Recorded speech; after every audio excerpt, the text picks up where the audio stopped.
Dans cette capsule, nous allons étudier l'énergie potentielle et l'énergie mécanique. Commençons tout d'abord par voir le lien entre une force conservative et l'énergie potentielle. Une force conservative, notée Fc, est une force dont le travail ne dépend pas du chemin parcouru, mais seulement du point de départ et du point d'arrivée. Prenons un exemple, A est le point de départ, B est le point d'arrivée. Eh bien, que le système fasse le déplacement AB en ligne droite ou de façon totalement curviligne, le travail de cette force conservative sur le déplacement AB reste le même. Et à chaque force conservative, nous allons pouvoir associer une énergie qu'on appellera énergie potentielle. La variation de cette énergie potentielle est égale à l'opposé du travail de cette force conservative. Intéressons-nous maintenant à l'énergie potentielle de pesanteur.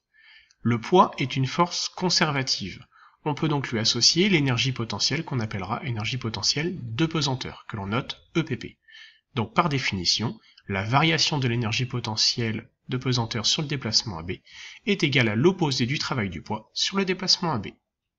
On peut donc en déduire que l'énergie potentielle de pesanteur EPB est donnée par la relation m fois g fois zi, avec la masse en kg, g l'intensité de pesanteur à la surface de la Terre, et z l'altitude en mètres. Voyons maintenant l'énergie mécanique. L'énergie mécanique, que l'on note EM, est la somme de l'énergie cinétique et de l'énergie potentielle de pesanteur du système. Elle dépend donc de la vitesse instantanée approchée et de l'altitude du système ainsi que de la masse du système.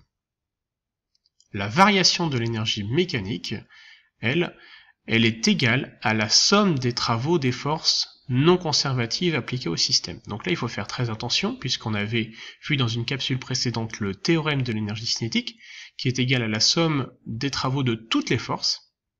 Et là, on ne s'intéresse qu'aux forces non conservatives. Alors on a deux cas.